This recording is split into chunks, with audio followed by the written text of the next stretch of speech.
வணக்கம். டிஎன்பிஎஸ்சி கையேடு. இன்றைக்கி நடந்த குரூப் 4 எக்ஸாமுடைய மேக்ஸ் ஆன்சர் கீயை நம்ம இப்போ பார்த்துடலாம். ஆன்சர் உங்களுக்கு இதில் விடை குறிப்பிடப்பட்டிருக்கு, அதை மட்டும் பார்த்துக்கோங்க. கித்தானை கொண்டு 700 சென்டிமீட்டர் ஆரமும் 24 மீட்டர் உயரமும் உடைய ஒரு கூம்பு வடிவ கூடாரம் உருவாக்கப்படுகிறது. செவ்வக வடிவ கித்தானின் அகலம் 4 மீட்டர் எனில் அதன் நீளம் காண்க. இதற்கான ஆன்சர் 137.5 மீட்டர் என்பது தான் இதற்கு சரியான விடை. அடுத்த எண்ணை காண்க. 1, 2, 6, 24, 120. ஸோ இதில் 1 × 2 அதோட பெருக்கணுன்னா ஆன்சர் 2. 2க்கு அடுத்து நமக்கு 3, 2 × 3 6, அப்புறம் 6 × 4 24, 24 × 5 120, 125 × 6 720 இதற்கு சரியான விடை. இரு எண்களின் மீப்பேவா 11 மற்றும் அவற்றின் மீசீமா 693. ஓர் எண் 77 எனில் மற்றொரு எண் 99. மற்றொரு எண் 99. அதுதான் இதற்கு சரியான விடை. வியாபாரி ஒருவர் 2 வகையான எண்ணெய்களை முறையே 160 லிட்டர் 180 லிட்டர் என இரு கலன்களில் வைத்துள்ளார். சம அளவு கொண்ட கலனில் அந்த 2 எண்ணெய்களை நிரப்பி விற்க விரும்பினார். கலனின் கொள்ளளவு அதிகபட்சம் 60 லிட்டர். அதுதான் இதற்கு சரியான விடை. x/y = 2:1 எனில் x² - y² x² + y² என்பது இப்போ நமக்கு இதற்கும் ரேஷியோ தான் கேட்டிருக்காங்க. இதற்கான சரியான விடை நம்ம அப்ளை பண்ணி பார்த்தாலே நமக்கு தெரிஞ்சிடும். 3:5 தான் இதற்கு சரியான விடை. குமரன் 20% தள்ளுபடியுடன் ஒரு ரெயின் கோட்டை வாங்கி 25 ரூபாய் சேமித்தார் எனில் ரெயின்கோட்டின் அசல் விலை என்ன அப்படின்றது தான் இதோடைய விடை. நீங்கள் இப்படி கூட போட்டு பார்த்துக்கலாம். அதாவது 20% நமக்கு 25 ரூபாய் அப்படின்றது இந்த சம்மை பொறுத்த வரைக்கும் தெரியும். அப்போ 100% என்ன அப்படின்னு சொல்லி போட்டு பார்த்தீங்கன்னா இதற்கு 125 அப்படின்றது விடை வரும். ஆப்ஷன் ஏ தான் இதற்கு சரியான விடை.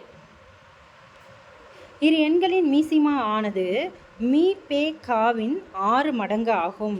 ஒரு எண்ணுடைய மீசிமா அது HCF உடைய 6 மடங்குக்கு சமம் சொல்கிறாங்க. மீ பே கா இங்கே 12ன்னு கொடுத்துட்டாங்க. மீ பே கா அதாவது HCF 12, அதில் ஒரு எண் 36 அப்படின்னு கொடுத்துட்டாங்க. இப்போ நமக்கு என்ன சொல்லியிருக்காங்க, இரு எண்களில் மீசிமா ஆனது மீ பேவாவுடைய 6 மடங்கு. அப்போது மீ பேவா இந்த இடத்துல நமக்கு தெரிஞ்சிருச்சு. அப்போ 12 நம்ம 6ஓட மல்டிபிள் பண்ணோன்னா நமக்கு எல்சிஎம் தெரிஞ்சிடும். ஸோ இதோட இதை மல்டிபிள் பண்ணி ஒரு எண் நமக்கு 36 அப்படின்றத கொடுத்துட்டாங்க. ஸோ இதோட நம்ம மல்டிபிள் பண்ணோம் அப்படின்னா 72. ஸோ இப்போ நமக்கு 72ன்றது எல்சிஎம்மும் 12 என்பது HCFும் தெரிஞ்சிருச்சு. ஸோ இதை வச்சு நம்ம ஒரு எண் 36, இன்னொரு எண் என்ன அப்படின்றத ஈஸியாக கண்டுபிடிச்சிடலாம்.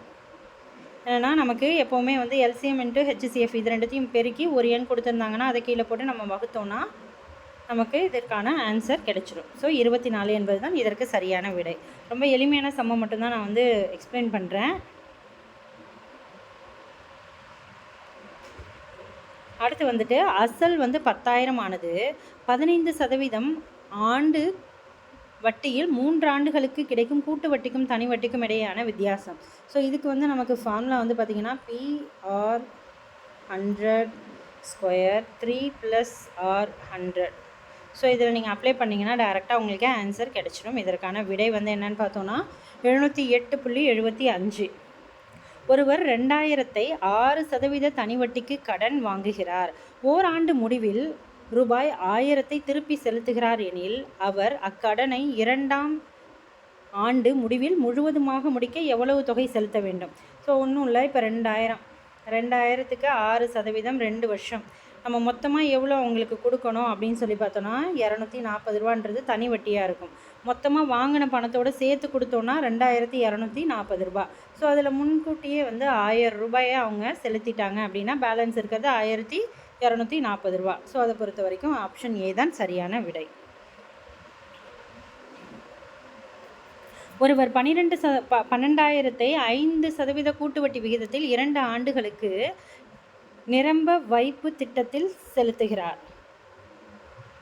நிரந்தர வைப்பு திட்டத்தில் செலுத்துகிறார். நிரந்தர வைப்பு முதிர்வு தொகையாக அவர் எவ்வளவு தொகை பெறுவார்? அப்படின்றது தான் இதோடைய வினா. உங்களுக்கு ஏதாவது டவுட் இருந்ததுன்னா நீங்கள் வந்து இந்த கொஷினில் போய் பார்த்துக்கோங்க. இங்கே கேட்டிருக்கிறது வந்து நமக்கு காம்பவுண்ட் இன்ட்ரெஸ்ட் கேட்டிருக்கிறாங்க. ஸோ அதாவது கூட்டு வட்டி கேட்டிருக்கிறாங்க. So equal to A equal to B 1 + r 100 divided square. So இந்த ஃபார்முலாவில் நீங்கள் அப்ளை பண்ணிங்கன்னா இதுக்கு டைரெக்டாக நமக்கு ஆன்சர் கிடைச்சிடும். ஸோ இதற்கான விடை என்னன்னு பார்த்தீங்கன்னா 13,230. அந்த ஃபார்முலாவில் அப்ளை பண்ணிங்கனாலே உங்களுக்கு ஆன்சர் ஈஸியாக கிடச்சிடும். ஸோ இதுவும் ரொம்ப எளிமையான சம்மு. இதெல்லாம் தப்பு பண்ணவே கூடாது. எப்போவுமே நம்ம கொஷின் பேப்பர் வாங்கினோடனே பின்னாடி வந்து ஏபிசிடியை வந்து 1லேருந்து 26 வரைக்கும் எழுதி வச்சுக்கணும். எழுதிட்டு மேலே 1 2 3 அப்படின்றதையும் எழுதி வச்சுக்கணும். ரிவர்ஸ் ஆர்டர்லேயும் வந்துட்டு அதாவது இசட்டை வந்து 1ஆகவும் ஒய்யை வந்து 2 எக்ஸை வந்து 3 அப்படின்ற ஆர்டரில் ஏ வந்து 26 அப்படின்ற ஆர்டர்லையும் எழுதிடணும். அப்படி எழுதி வச்சுக்கிட்டிங்கன்னா இது மாதிரியான சம்கள் வரும்போது நமக்கு எளிமையாக இருக்கும். A equal to 1, B equal to C, C equal to 3, b equal to 2, c equal to 3, z equal to 26 என கொண்டால் HCF அப்படின்றது இந்த இடத்துல வந்து H, C, F அப்படின்ற வார்த்தையாக தான் சொல்லியிருக்கிறாங்க. ஹெச்சுக்கு என்ன வேல்யூ, சிக்கு என்ன வேல்யூ, எஃப்க்கு என்ன வேல்யூ அப்படின்றது. சியை பொறுத்த வரைக்கும் நமக்கு 3, எஃப்பை பொறுத்த வரைக்கும் 5,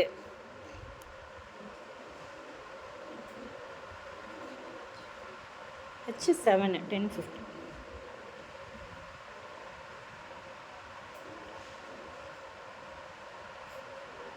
சரி, F 6, H 8,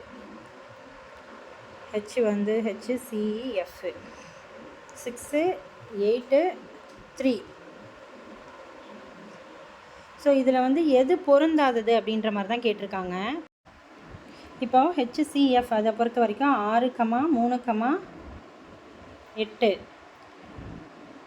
இதுக்கு எல்சிஎம் எடுத்தோன்னா நமக்கு 3, 3, 4 அப்படின்னு வரும். அடுத்து வந்து நம்ம எல்சிஎம் எடுத்தோன்னா 3, 1, 1, 4. ஸோ அந்த எல்சிஎம் வர வேல்யூ நமக்கு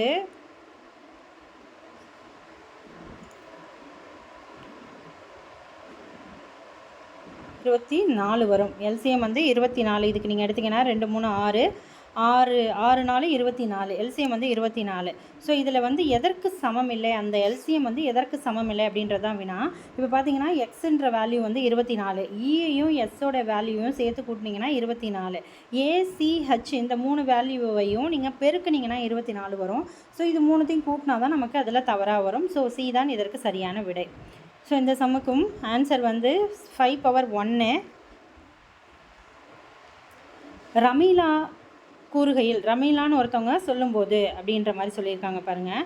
அவங்க அதாவது அந்த இடத்துல நம்மளை வச்சு யோசிச்சு பாருங்கள். நம்ம சொன்னோன்னா எப்படி, எனது மாமனாரான ராமநாதனின் ஒரே மகன், அதாவது இப்போ நான் என்னுடைய மாமனார் அப்படின்னும் போது என்னுடைய கணவருடைய தந்தை, அவருடைய ஒரே மகன் என்னுடைய கணவர் அப்படின்ற மாதிரி நீங்கள் சும்மா நீங்களே அந்த இடத்துல உங்களை வந்து கொடுக்கப்பட்டிருக்க நபராக வந்து இமேஜினேஷன் பண்ணிங்கன்னா இந்த கேள்விக்கு விடை ஈஸியாக கிடச்சிரும். எனது மாமனாரான ராமநாதனின் ஒரே மகனான ராமன் ராகவியின் தந்தை, அதாவது என்னுடைய மகள் தான் இந்த ராகவி அப்படின்றதும். ரமணி ராகவி 2 பேரும் சகோதரிகள் என்றால் ரமணி ராமநாதனுக்கு என்ன உறவு? ஸோ அப்போ வந்து ராமநாதன் ஆட்டோமேட்டிக்காக வந்து தாத்தாவாவார். யாருக்கு? ரமணிக்கு. ஸோ அப்போ பேத்தின்றது தான் இதற்கு சரியான விடை. ஸோ இந்த சம்முக்கு வந்து ஆன்சர் வந்து 10 என்பது தான் சரியான விடை. ஒரு அரைக்கோளத்தில் காணப்படும் மீப்பெரு வட்டங்களின் எண்ணிக்கை எவ்வளோன்னு பார்த்தோன்னா 1. ஒரே ஒரு வட்டம் தான் அதிலிருந்து நம்மளால் எடுக்க முடியும். உயரம் 4 மீட்டர் மற்றும் அடிப்பரப்பு 500 சதுர மீட்டர் கொண்ட ஒரு உருளையின் கன அளவு 2000. இது அப்படியே நம்ம வந்து பெருக்கி தான் வந்து இந்த இடத்துல போடணும். ஸோ 2000 மீட்டர் கியூப் என்பது தான் சரியான விடை.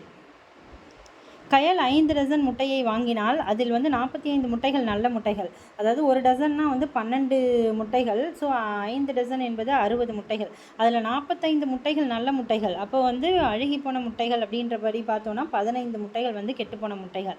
ஸோ அதோடைய சதவீதம் எவ்வளவுன்னு கேட்டிருக்கிறாங்க. ஸோ வந்து 60 முட்டைகளில் வந்து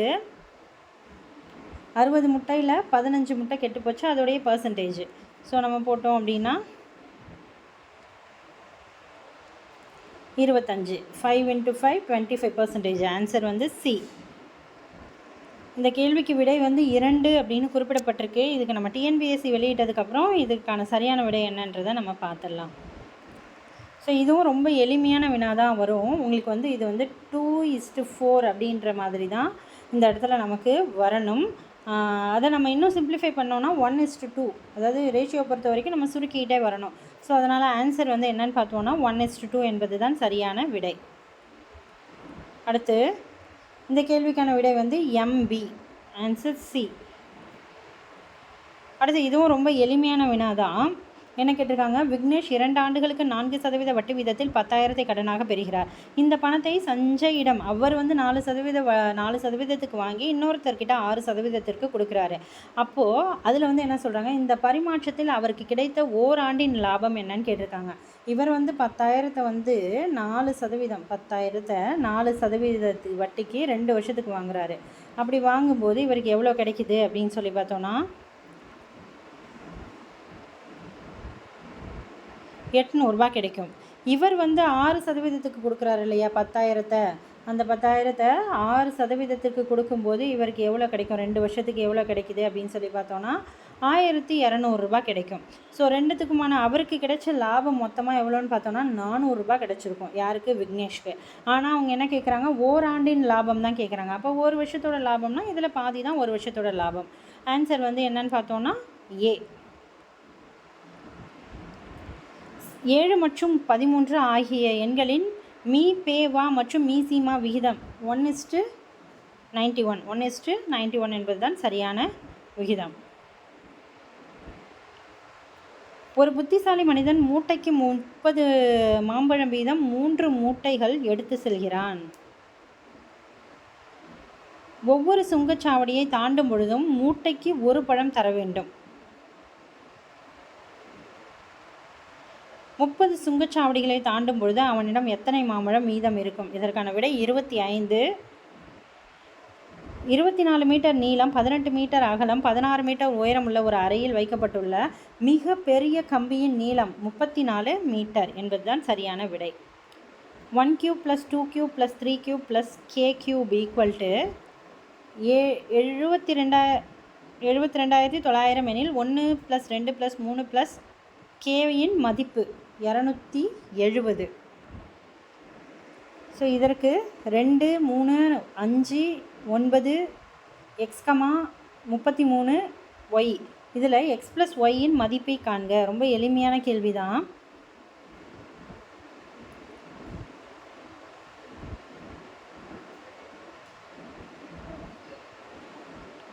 இப்போ பார்த்தீங்கன்னா 1, இப்போ 2, 3 இதுக்கு நடுவில் வந்து ஒரு வேல்யூ, இதோட அடுத்து வந்து 2 கூட்டினீங்கன்னா 5, 5 கூட 4 கூட்டினீங்கன்னா 9, 9 கூட அதாவது இந்த வேல்யூவை 2ஆல் பெருக்கிக்கிட்டே போகணும். அதாவது 1 × 2, 2 × 2, 4 × 2, 8 × 2, 16. அப்போ 9 + 16 நமக்கு என்ன வரும்னா 17 அப்படின்றது நமக்கு கிடைக்கும்.